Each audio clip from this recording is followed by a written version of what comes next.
घना जंगल, चारों तरफ अंधेरा, तेज बारिश और आसमान में चमकती बिजली।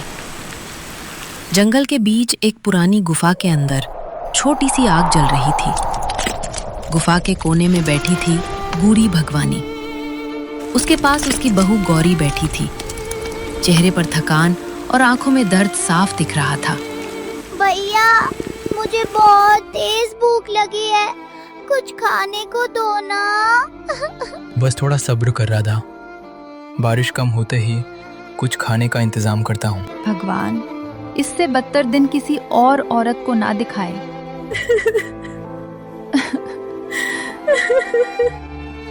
दुखी मत हो बहू, अगर अपना घर होता तो आज बच्चों को यूं भूखा न सोना पड़ता। माँ जी, किस्मत ने सब छीन लिया।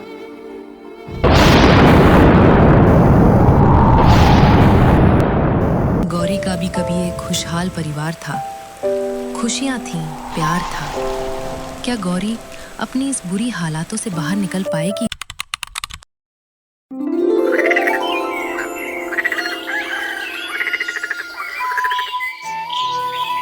ऊपर वाले की कृपा से इस बार फसल बढ़िया हुई है। अब जल्दी से ये जमीन भी जोत दूं, बस ये हिस्सा बाकी है।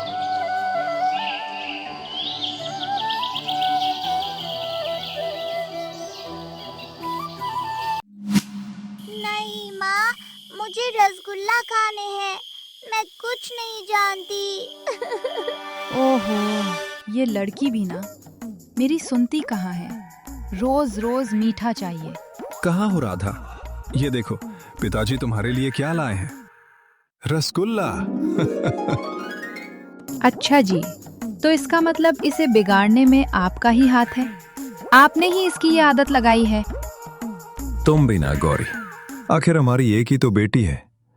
इसके जाने के बाद रह ही क्या जाना है। बहू, आखिर मोहन कह तो सही ही रहा है, बेटी तो घर का उजाला होती है बहू। मैं तो हार गई इससे। अब आप ही संभालो अपनी बिटिया को।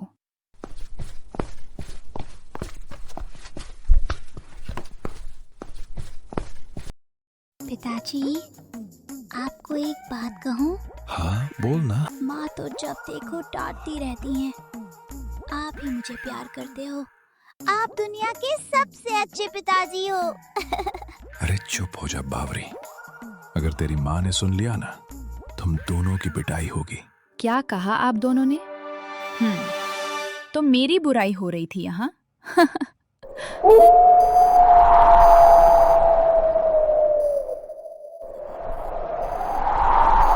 देखिए तो सही, बाहर कितना तेज तूफान आ रहा है। मौसम बिल्कुल बिगड़ गया है। आप ऐसे खराब मौसम में कहाँ जा रहे हैं? रुक जाइए।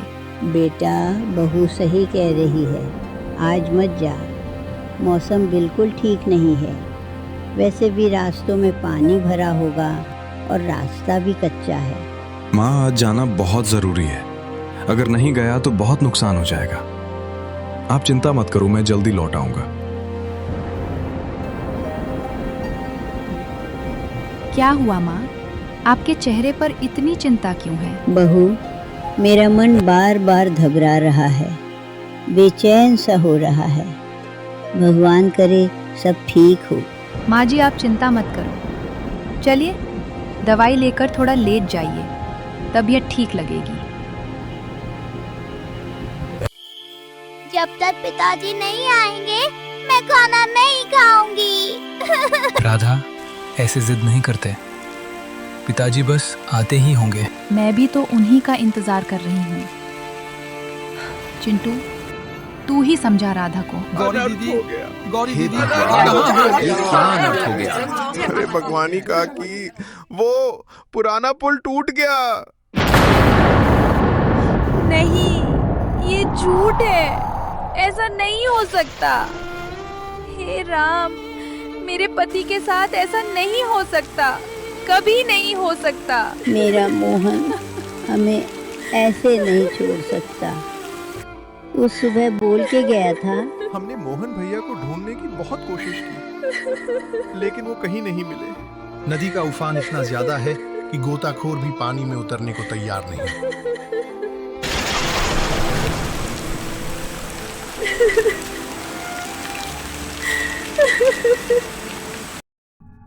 मोहन की मौत के कुछ दिनों बाद उसका चाचा धनराज घर आया। भाभी, जो हुआ बहुत बुरा हुआ, लेकिन अब आपको आगे का भी सोचना होगा। आपके पास इतनी जमीन जायदाद है, आखिर उसे कौन? क्या कहना है सीधे सीधे बोल धनराज। मैं तेरी नीयत को बहुत अच्छे से जानती हूँ। तू हमारी चिंता करना छोड़ दे। मैं आपकी बात समझी नहीं, साफ साफ कहिए। वैसे भी औरतों का काम घर संभालना होता है, और इतनी सारी जमीन संभालन अब तुम्हारे बस की बात नहीं है भाभी। मैं तो आपकी भलाई के लिए ही कह रहा हूँ। जितना जल्दी समझ जाओ उतना अच्छा है। यह जमीन मोहन के पिता की निशानी है। उन्होंने दिन रात एक करके इसे कमाया है, समझे? ये जमीन मेरे बेटे बहू की है। अम्मा, ये ना भूलो, अब मोहन नहीं रहा। और आप तो जानती हो, एक विधवा औरत को समाज में सम्मान और अधिकार आसानी से नहीं मिलता। मैं विधवा हूँ, बेबस नहीं। आज से मैं ही इनकी माँ भी हूँ और बाप भी। एक औरत को कमजोर समझने की गलती मत करना भैया। और बात रही सम्मान और अधिकार की, उसे अपनी मेहनत और हिम्मत से हासिल किया जाता है।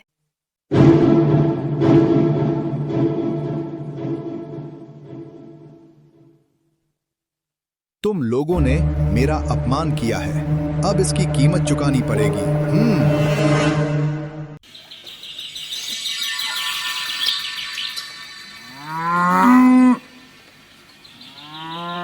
श्री कृष्ण गोविंद हरे मुरारी, हे नाथ नारायण वासुदेवा। बहू, आजा खाना खा ले। बस हो गया माँ।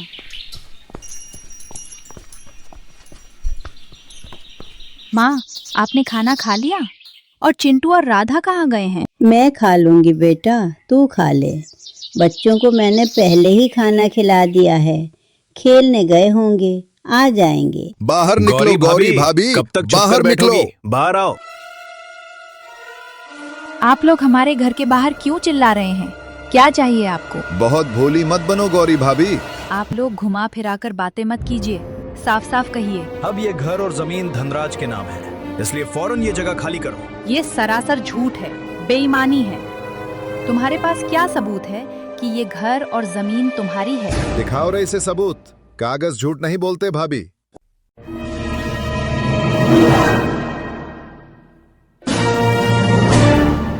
अब तो मान लो भाभी, और अब तो हमारे पास सबूत हैं। चलो निकलो यहाँ से। ये झूठे कागज दिखाकर तुम हमारा हक नहीं छीन सकते। मैं ये घर छोड़कर कहीं नहीं जाऊंगी। धनराज ने क्रूरता की सारी हदें पार करते हुए गौरी के परिवार को बेरहमी से घर से निकाल दिया।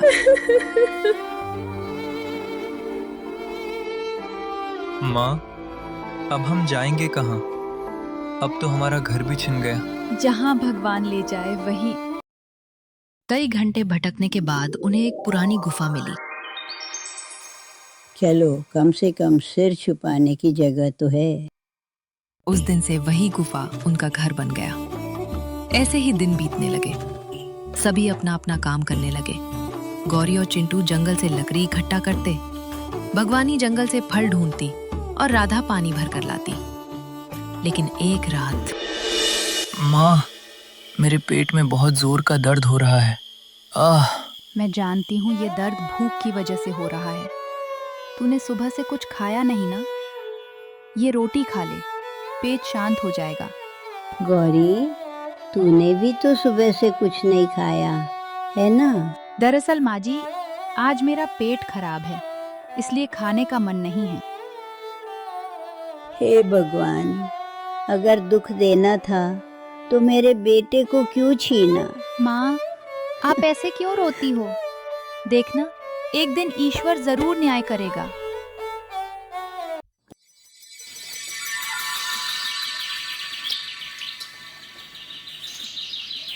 एक दिन गौरी जंगल में लकड़ियां काट रही थी। तभी पीछे से आवाज आई, बेटी।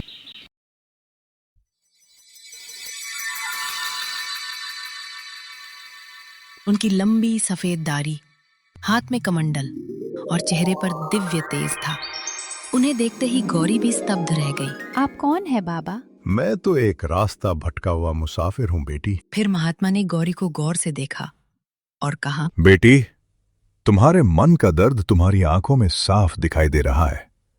चिंता मत कर, तुम्हें न्याय जरूर मिलेगा। बाबा, बेईमान लोगों ने मुझसे मेरा अपना सब कुछ छीन लिया। अब मेरे पास दर्द के सिवा कुछ नहीं बचा। जिसने तुम्हारे साथ अन्याय किया है उसे उसके कर्मों की सजा जरूर मिलेगी। बेटी, ये तू अपने बच्चों के लिए ले जा। आपको बच्चों के बारे में कैसे पता बाबा? माँ का दर्द छुपता नहीं बेटी, भगवान सब देख रहा है। याद रखना, तुम्हारे पति की मौत एक हादसा नहीं थी। गौरी कुछ समझ पाती उससे पहले ही वो महात्मा घने जंगल के अंधेरे में ऐसे गायब हो गए मानो कभी वहां आए ही ना हो, और पीछे छोड़ गए कई अनसुलझे सवाल।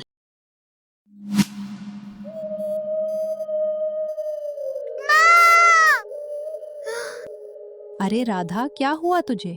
कोई बुरा सपना देखा क्या? माँ, मैंने पापा को देखा। उन्होंने कुछ कहा सपने में। क्या कहा उन्होंने? दादी माँ, पिताजी ने कहा कि उन्होंने कहा असली कागज अभी भी हमारे हैं। कौन से कागज? पापा बोले घर के पीछे वाले पेड़ के नीचे। क्या मोहन ने जमीन के असली कागज छुपाए थे? अगली रात चारों चुपके से गांव पहुंचे। माँ, हम अपना घर वापस लेंगे ना? हाँ बेटी। माँ, पिताजी ने यही खुदाई करने को कहा था। यही खोदो।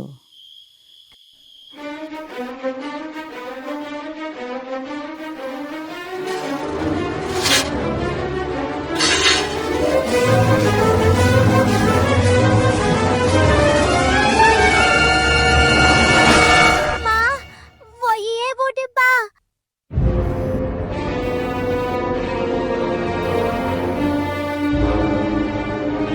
माँ जी, ये रहे जमीन के असली कागज। हम बच गए। वाह भाभी, आखिरकार कागज ढूंढ ही लिया आपने। मानना पड़ेगा भाभी, मानना पड़ेगा, मोहन बहुत चालाक था। तुमने हमें बर्बाद किया। हाँ, किया, क्योंकि मुझे वो जमीन चाहिए थी और उसे पाने के लिए मैं किसी भी हद तक जा सकता हूँ। तुम बहुत बुरे हो। तुम लोग ये जानना नहीं चाहते कि तुम्हारे पिता को किसने मारा? रुको, मैं बताता हूँ। मैंने ही तुम्हारे पिता को रास्ते से हटाया था ताकि वो जमीन मेरी हो जाए।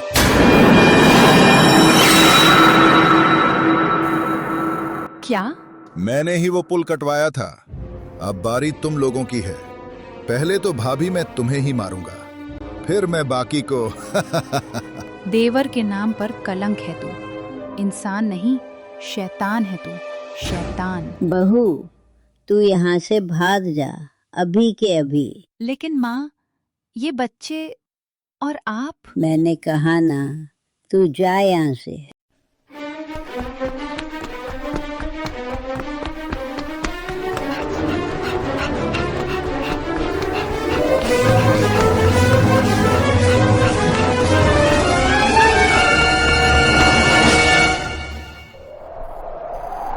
रुक जा, वरना आज कोई भी जिंदा नहीं बचेगा। हे राम, अब मैं क्या करूं?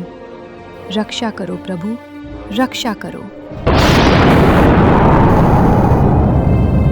ये सब क्या हो रहा है?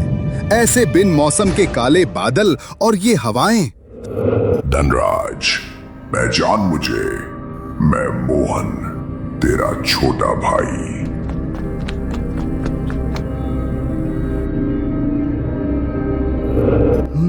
मोहन, तुम तो मैंने अपनी आंखों से तुम्हें उस हादसे में मरते देखा था। क्या हुआ भैया, ऐसे डर क्यों रहे हो? क्या मेरा ये रूप आपको पसंद नहीं आया? नहीं, ये नहीं हो सकता। मुझे माफ कर दो, मुझे माफ कर दो।